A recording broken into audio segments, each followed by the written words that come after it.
दोस्तों बस दोस्तों नमस्कार। स्वागत है एक बार फिर से आप सभी का आपके चैनल सोशल बिकू पे।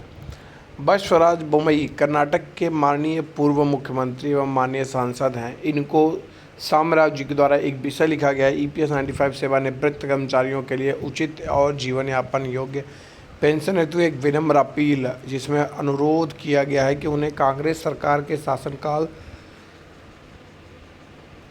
से शुरू की गई कर्मचारी पेंशन योजना 95 के तहत पीड़ित के रूप में फंसे हुए मानवीय सम्मान की हानि के साथ आर्थिक असुरक्षा की अनकथनीय दयनीय और निर्भयता से पीड़ित से बचाया जाए। आदरणीय महोदय, 21 अप्रैल 2025 को लिखे आपके पत्र के बाद, जिसमें हमने माननीय सरकार को हमारे पेंशन मुद्दे को अपनी संस्तुति रिपोर्ट पहले ही दे दी है। मैं आपको कर्मचारी पेंशन योजना 1995 के तहत लगभग 7.8 मिलियन लोगों पेंशन भोगियों के बीच बढ़ते संकट के बारे में गहरी चिंता के साथ फिर से लिख रहा हूँ। इनमें से बहुत लोग जिनमें कई असहाय, बिना सहारे वाले और यहाँ तक कि बेघर भी शामिल हैं, जीवित रहने के लिए पूरी तरह से अपनी अल्प पेंशन पर निर्भर हैं। महंगाई भत्ते से जुड़ी एक मध्यम जीवन यापन योग्य न्यूनतम पेंशन को लागू करने में लंबे समय से हो रही देरी से भारी अशांति और कठिनाई हो रही है। EPS 95 का मौजूदा फार्मूला, जो परिभाषित अंशदान परिभाषित लाभ अवधारणा पर आधारित है, पर्याप्त सेवानिवृत्ति सुरक्षा प्रदान करने में स्पष्ट रूप से विफल रहा है। अधिकतम वेतन के आधार पर पेंशन गणना, सेवानिवृत्त लोगों की अंतिम आहरित वेतन और पिछली पेंशन योजना के तहत उनकी कुल पेंशन निधि, अंशदायी सेवा की अनदेखी, मुद्रास्फीति से जुड़े।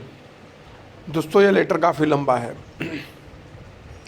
लेकिन हम इसके जो मेन पॉइंट्स हैं उसको कवर करते हैं। इसमें इन लंबे समय से सेवारत पेंशन भोगियों के लिए सामाजिक आर्थिक सुरक्षा, मानवीय गरिमा सुनिश्चित करने में आपकी दयालु भूमिका की देश भर में 2 करोड़ से अधिक वरिष्ठ नागरिक EPS 95 पेंशन भोगियों और उनके परिवारों के आशीर्वाद के साथ गहराई से सराहना की जाएगी और इसे हमेशा याद रखा जाएगा।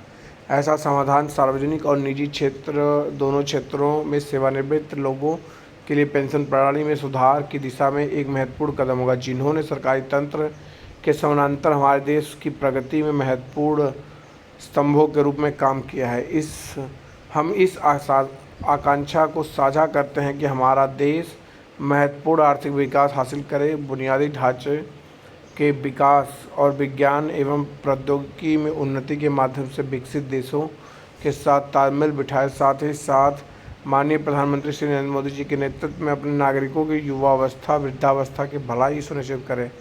अत्यंत सम्मान के साथ हम वरिष्ठ नागरिक EPS 95 पेंशन भोगियों को उनके जीवन के अंतिम वर्षों में बेहतर गुणवत्ता वाले जीवन प्रदान करने के लिए आपके अत्यंत आवश्यक और समयबद्ध सहयोग की आशा करते हैं, ताकि वे गंभीर आर्थिक असुरक्षा की दुर्बल करने वाली मानसिक पीड़ा और अपनी मानवीय गरिमा के क्षरण से मुक्त हो सकें। आपका समराव जी, EPS 95 पेंशन भोगी कार्यकर्ता, बिदार, कर्नाटका। सामेराव जी का ये मैसेज, जो कि काफ़ी महत्वपूर्ण रहा है। आपके जो भी राय होंगे कमेंट में दीजिएगा, शेयर करिएगा। फिलहाल मैं इतना ही, धन्यवाद।